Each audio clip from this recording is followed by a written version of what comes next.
I'm so excited. Hello everyone. Welcome back to my channel. First and foremost, I think I went a little ham on the blush. I might have went a little bit crazy. Okay, I don't have on like that much makeup today, so I was like, let me just add some color to my face because I look dull, so I might have went a little ham on the blush. Let's not talk about it.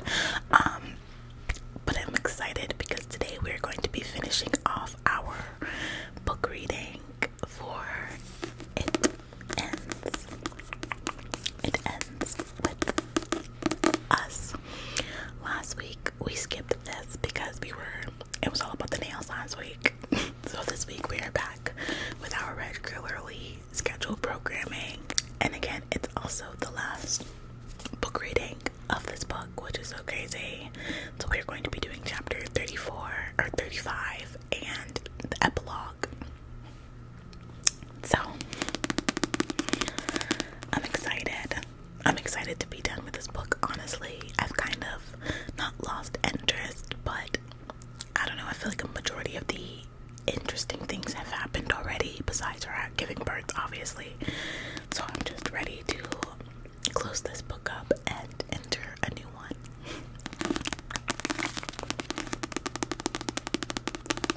So let's get into it.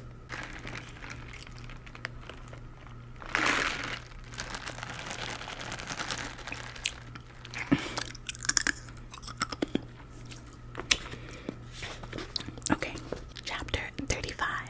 I smell toast. I stretch out on my bed and smile because Ryle knows toast is my favorite. I'm sorry, did I miss something? I lie here for a while before I even attempt to get up. It feels like it takes the effort of 3 men to roll me out of bed. I eventually take a deep breath and then throw my feet over the side, pushing myself up from the mattress. The first thing I do is pee. It's really all I do now. I'm due in 2 days and my doctor says it could be another week. I started maternity leave last week, so this is my life right now. I pee and watch TV. That's literally what I do. When I make it to the kitchen, Ryle is stirring a pan of scrambled eggs. He spins around when he hears me walk in. Good morning, he says. No baby yet. I shake my head and put my hand on my stomach. No, but I peed 9 times last night. Ryle laughs. That's a new record. He spoons some eggs onto a plate and then tosses bacon and toast on it. He turns around and hands me the plate, pressing a quick kiss to the side of my head. What is happening right now? I gotta go. I'm already late. I'm leaving my phone on all day. I smile when I look down at my breakfast. Okay, so I eat too. We eat and watch TV. Thank you, I say cheerfully. I take my plate to the couch and turn on the TV. Ryo rushes around the living room, gathering his stuff. I'll come check on you at lunch. I might be working late tonight, but Alyssa said she can bring you dinner. I roll my eyes. I'm fine, Ryo. The doctor said light bed rest, not complete debilitation. He starts to open the door, but pauses like he forgets something. He backs toward me and leans down, planting his lips on my stomach. I'll double your allowance if you decide to come out today, he says to the baby. He talks to the baby a lot. I finally felt comfortable enough to let him feel the baby kick a couple of weeks ago, and since then, he stops by sometimes just to talk to my belly and doesn't even say much to me. I like it though.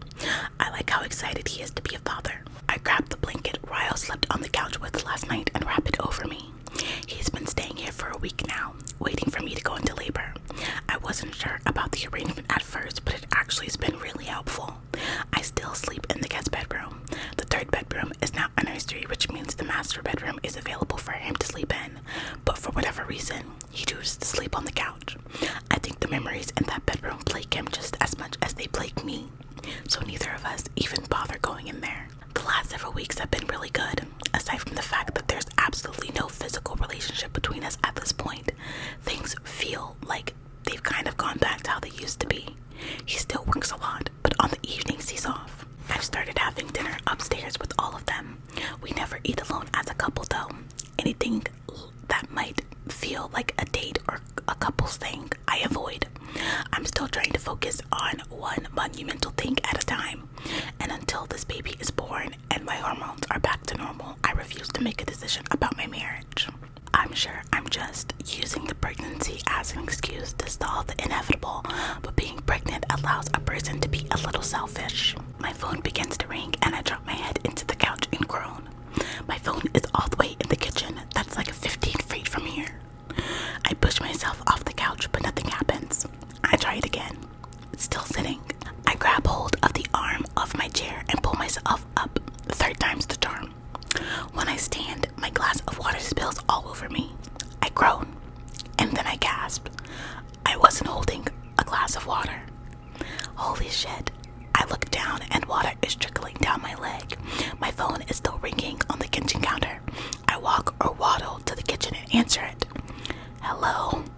Hey, it's Lucy. Quick question. Our order of red roses are damaged in shipment, but we've got the Liebenberg funeral today, and they specifically wanted red roses for the casket spray. Do we have a backup plan? Yeah, call the florist on Broadway. They owe me a favor. Okay, thanks. I start to hang up so I can call Ryle and tell him my water broke, but I hear Lucy say wait. I pull the phone back to my ear. About these invoices, did you want me to pay them today or wait? You can wait, it's fine. Again, I start to hang up, but she yells my name and starts firing off another question. Lucy, I say calmly, interrupting her.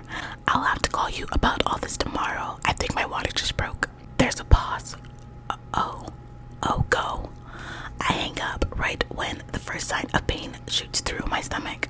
I wince and start dialing Ryle's number. He picks up on the first ring. Do I need to turn around? Yes. Oh God, really, it's happening? Yes. Lily, he says, excited, and then the phone goes dead. I spend the next few minutes gathering everything I'll need. I already have a hospital bag, but I feel kind of gross, so I jump into the shower to rinse off. The second burst of pain comes about 10 minutes after the first. I bend forward and clench my stomach, letting the water beat down on my back. Right when I near the end of a contraction, I hear the bathroom door swing open. You're in the shower, Ryle says. Lily, get out of the shower, let's go. Hand me a towel. Ryle's hand appears around the shower curtain a few seconds later. I try to fit the towel around me before pulling the shower curtain aside. It's odd hiding your body from your husband. The towel doesn't fit. It covers up my boobs but then opens like an upside down V around my stomach. Another contraction hits as I'm stepping out of the shower. Ryle grabs my hand and helps me breathe through it, then walks me into the bedroom. I'm calmly picking out clean clothes to wear to the hospital when I glance over at him. He's staring at my stomach. Then there's a look on his face I can't decipher. His eyes meet mine and I pause what I'm doing. There's a moment that passes between us where I can't tell if he's about to frown or smile. His face twists into both somehow and he blows out a quick breath, dropping his eyes back to my stomach. You're beautiful, he whispers. A pang shoots through my chest and has nothing to do with the contractions. I realize this is the first time he's seen my bare stomach. It's the first time he's witnessed what I look like with his baby growing inside of me. I walk over to him and take his hand. I place it on my stomach and hold it there. He smiles at me, brushing his thumb back and forth. It's a beautiful moment. One of our better moments. Thank you, Lily. It's written all over him. The way he's touching my stomach, the way his eyes are looking back at mine. He's not thanking me for this moment or any moment that came before this one. He's thanking me for all the moments I'm allowing him to have with this child. I groan, leaning forward. Fucking hell. The moment is over. Ryle grabs my clothes and helps me into them. He picks up all the things I tell him to carry, and then we make our way to the elevator. Slowly, I have a contraction when we're halfway there. You should call Alyssa. I tell him when we put out the parking garage. I'm driving. I'll call her when we get to the hospital. And your mom. I nod.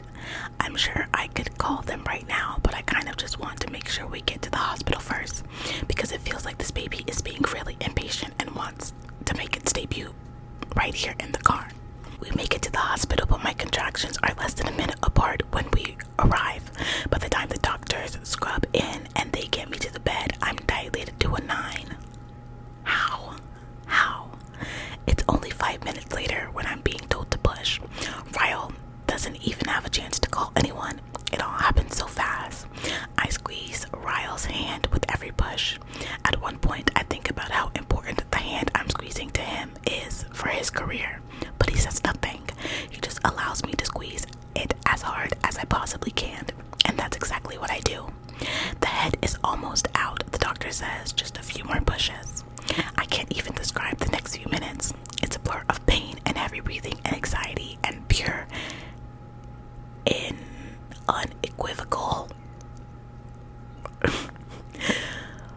unequivocal elation and pressure. Such an enormous pressure, like I'm about to explode. And then it's a girl. Ryle says, "Lily, we have a daughter."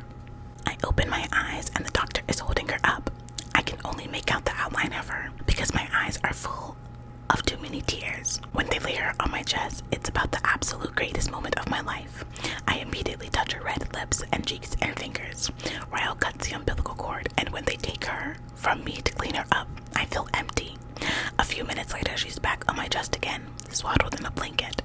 I can do nothing but stare at her.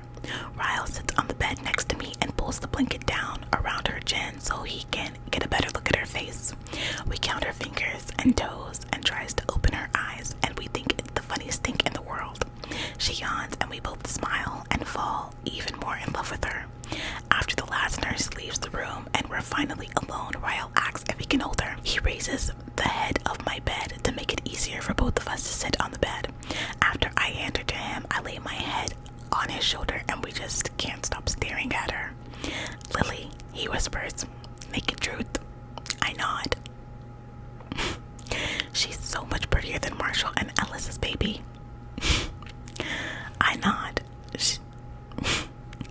I laugh and elbow him. "I'm kidding," he whispers. I know exactly what he means though. Riley is a gorgeous baby, but no one will ever hold a candle to our own daughter. "What should we name her?" he asks. We didn't have the typical relationship during this pregnancy, so the baby names haven't been something we've discussed yet. How have you not discussed baby names? I don't. "I'd like to name her after your sister," I say, glancing at him. "Or maybe your brother." I'm not sure what he thinks of that. I personally think naming our baby after his brother could be somewhat healing for him, but he may not see it that way. He glances over at me, not expecting that answer. "Emerson," he says. "That's kind of cute for a girl." "We could call her Emma or Emmy." He smiles proudly and looks down at her. "It's perfect, actually." He leans down and kisses Emerson on her forehead. Emerson. I don't know about that one, guys. It sounds like a last name to me. After a while, I pull away from his shoulder so I can watch him hold her. It's a beautiful thing seeing him interact with her like this. I can already see how much love he has for her from just the little time he's known her. I can see that he would do anything to protect her, anything in the world. It isn't until this moment that I finally make a decision about him, about us, about what's best for our family. Ryle is amazing in so many ways. He's compassionate, he's caring, he's smart, he's charismatic, he's driven. My father was some of those things too. He wasn't very compassionate towards others, but there were times we spent together that I knew he loved me. He was smart, he was charismatic, he was driven. But I hated him so much, more than I loved him. I was blinded to all the best things about him, thanks to all the glimpses I got of him when he was at his worst. 5 minutes of witnessing him at his worst couldn't make up for even 5 years of him at his best. I look at Emerson and I look at Ryle, and I know that I have to do what's best for her, for the relationship I hope she built with her father. I don't make this decision for me, and I don't make it for Ryle. I make it for her. Ryle. When he glances at me, he's smiling, but when he assesses the look on my face, he stops. "I want a divorce." He blinks twice. My words hit him like a voltage. He winces and then looks back down at our daughter. His shoulders hunch forward. "Lily," he says, shaking his head back and forth. "Please don't do this." His voice is pleading, and I hate that he's been holding on to hope that I would actually take him back. That's partially my fault, I know, but I don't think I realized what choice I was going to make until I held my daughter for the first time. "Just one more chance, Lily, please." His voice cracks with tears when he speaks. I know I'm hurting him at the worst possible time. I'm breaking his heart when this should be the best moment of his life. But I know if I don't do this in this moment, I might never be able to convince him of why I can't risk taking him back. I begin to cry because this is hurting me as much as it's hurting him. "Ryle," I say gently, "what would you said, "Daddy, my boyfriend hit me." What would you say to her, Ryle? Oh my god, this is gonna make me cry. He pulls Emerson to his chest and buries his face against the top of her blanket. "Stop, Lily," he begins. I push myself up straighter on the bed. I place my hand on Emerson's back and try to get Ryle to look at me in the eyes. What if she came to you and said, "Daddy, my husband pushed me down the stairs. He said it was an accident. What should I do?" His shoulders begin to shake, and for the first time since the day I met him, he has tears. Real tears that rush down his cheeks as he holds his daughter tightly against him. I'm crying too, but I keep going for her sake. What if, my voice breaks, what if she came to you and said, "My husband tried to R-word me, Daddy. He held me down while I begged him to stop, and he swears he'll never do it again. What should I do, Daddy?" He's kissing her forehead over and over, tears spilling down his face. What would you say to her, Ryle? Tell me. I need to know what you would say to our daughter if the man she loves with all her heart. Tell me. I need to know what you would say to our daughter if the man she loves with all her heart ever hurts her. A sob breaks from his chest. He leans toward me and wraps an arm around me. I would beg her to leave him, he says through his tears. His lips press desperately against my forehead, and I can feel some of his tears as they fall onto my cheeks. He moves his mouth to my ear and cradles both of us against him. I would tell her that she is worth so much more, and I would beg her not to go back, no matter how much he loves her. She's worth so much more. That's so sad. We become a sobbing mess of tears and broken hearts and shattered dreams. We hold each other. We hold our daughter, and as hard as this choice is, we break the pattern before the pattern breaks us. He hands her back to me and wipes his eyes. He stands up, still crying, still trying to catch his breath. In the last 15 minutes, he lost the love of his life. In the last 15 minutes, he became a father to a beautiful little girl. That's what 15 minutes can do to a person. It can destroy them. It can save them. He points toward the hallway, letting me know he needs to gather himself. He's sadder than I've ever seen him as he walks toward the door. But I know he'll thank me for this one day. I know the day will come when he'll understand that I made the right choice by his daughter. When the door closes behind him, I look down at her. I know I'm not giving her the life I dreamed for her. A home where she lives with both her parents who can love her and raise her together. But I don't want her to live like I lived. I don't want her to see her father as his worst.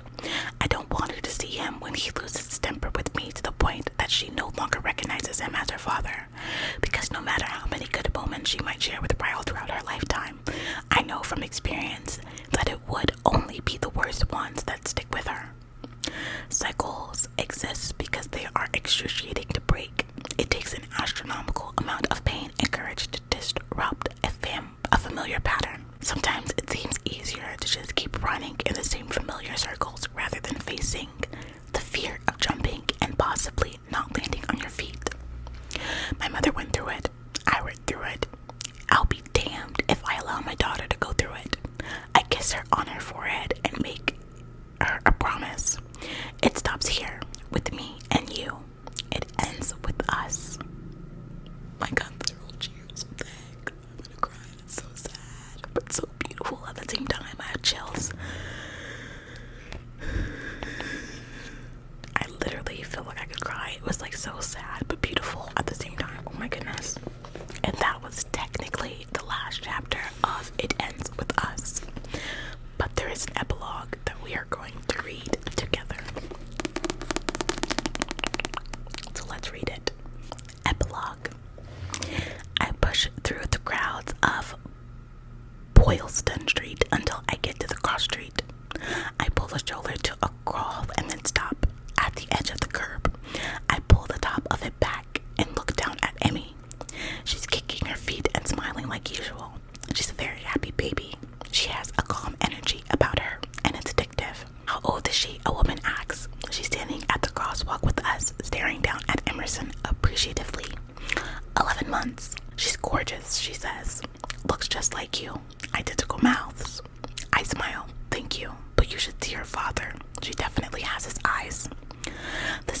flashes to walk, and I try to beat the crowd as we rush across the street.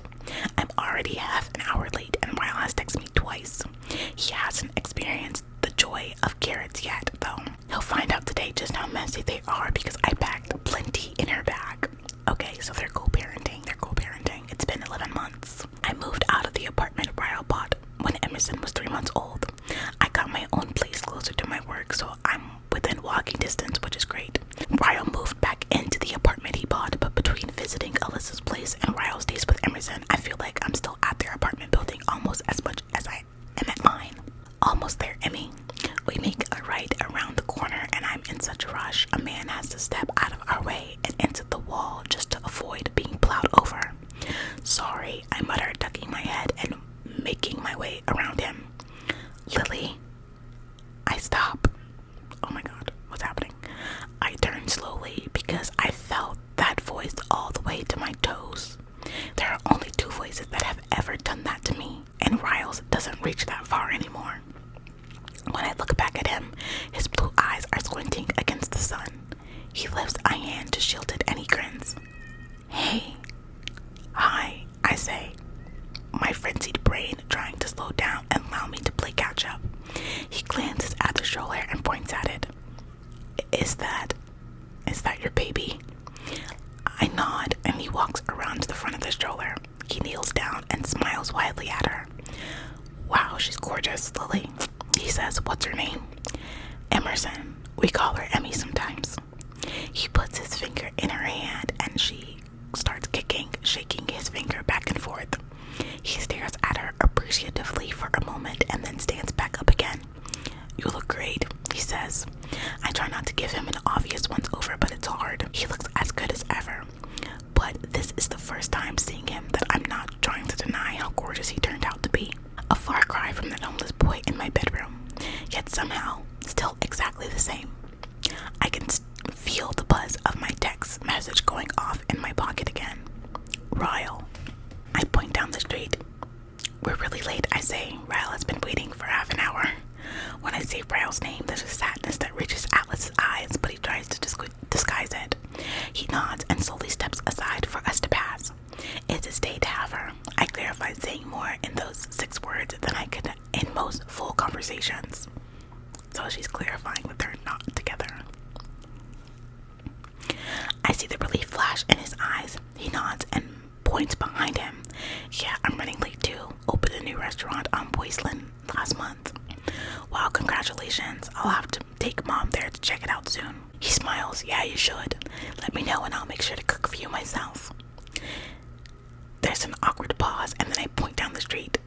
We have to go, he says with a smile. I nod again and then duck my head and continue walking. I have no idea why I'm reacting this way. Like I don't know how to hold a normal conversation.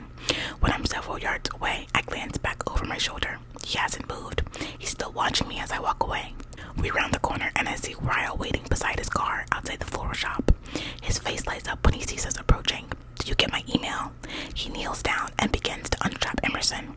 Yeah, about the playpen recall. He nods and he pulls her out of the stroller. Didn't we buy one of those for her? I press the buttons to fold the stroller and then walk it to the back of his car. Yeah, but it broke like a month ago. I throw it in the dumpster. He pops the trunk and then touches Emerson's chin with his fingers. Did you hear that, Emmy? Your mommy saved your life. She smiles up at him and slaps playfully at his hands. He kisses her on the forehead and then picks up her stroller and tosses it in the trunk. I slam the trunk shut and lean over to give her a quick kiss. Love you, Emmy. See you tonight. Ryle opens the back door to put her in the car seat. I tell him goodbye and then I start to head back down the street in a rush. Lily, he yells. Where are you going? I'm sure he expected me to walk to the front door of the store since I'm already late opening it. I probably should, but the nagging in my gut won't go away. I need to do something about it. I spin around and walk backward. There's something I forgot to do. I'll see you when I pick her up tonight. Royal lifts Emerson's hand and they wave goodbye to me. As soon as I round the corner, I break into a sprint. I dodge people, bump into a few, and cause one lady to curse at me. But it's all worth it in the moment I see the back of his head. Atlas, I yell. He's headed in the other direction, so I keep pushing through the crowd. Atlas. He stops walking, but he doesn't turn around. He cocks his head like he doesn't want to fully trust his ears. Atlas, I yell again. This time, when he turns with purpose. His eyes meet mine, and there's a 3-second pause while we both stare at each other. But then we both start walking toward each other, determination in every step. 20 steps separate us. 10, 5, 1. Neither of us take the final step. I'm out of breath, panting, nervous. I forget to tell you Emerson's middle name. I put my hands on my hips and exhale. It's Dory. He doesn't immediately react, but then his eyes crinkle a little in the corners. His mouth twitches like he's forcing back a smile. What a perfect name for her. I nod and smile, and then stop. I'm not sure what to do now. I just needed him to know that. But now that I told him, I don't really think of what I do or say next. I nod again, then glance around me, throwing a thumb over my shoulder. Well, I guess I'll. He steps forward, grabs me, and pulls me hard against his chest. I immediately close my eyes when he wraps his arms around me. His hand goes up to the back of my head, and he holds me still against him as we stand surrounded by busy streets, blast of horns, people brushing us as they pass in a hurry. He presses a gentle kiss into my hair, and all of that fades away. Lily, he said quietly, I feel like my life is good enough for you right now. So whenever you're ready. I clench his jacket in my hands and keep my face pressed tight against his chest. I suddenly feel like I'm 15 again. My neck and cheeks flush from his words. But I'm not 15. I'm an adult with responsibilities and a child. I can't just allow my teenage feelings to take over. Not without a little reassurance, at least. I pull back and look up at him. Do you donate to charity? Atlas laughs with confusion. Several. Why? Do you want kids someday? He nods. Of course I do. Do you think you'll ever want to leave Boston? He shakes his head. No, never. Everything is better here, remember? He answers, give me the reassurance I need. I smile up at him. Okay, I'm ready. He pulls me tight against him and I laugh. With everything that has happened since the day he came into my life, I never expected this outcome. I've hoped for it a lot, but until now I wasn't sure if it would ever happen. I close my eyes when I feel his lips meet the spot on my collarbone. He presses a gentle kiss there, and it feels like the first time he kissed me there all those years ago. He brings his mouth to my ear, and in a whisper he says, you can stop swimming now, Lily. We finally reached the shore. I swear I'm gonna cry. And that was the epilogue. That was so cute. The last 2 chapters, honestly, they were really cute. They were really cute. A little bit emotional. A little bit emotional. A little bit emotional, but really freaking cute, you guys. I'm kind of sad that we're ending off this book. I can't believe, I feel like we've grown so much since starting this book, and it's so crazy that we're done with this book, but I am excited for the next one. I have already purchased it, and we'll be starting that. I don't know if we're going to start it right away. We might take a little bit of a break in between. I don't know yet, but we will be starting it nonetheless. Anyway, you guys, thank you for watching.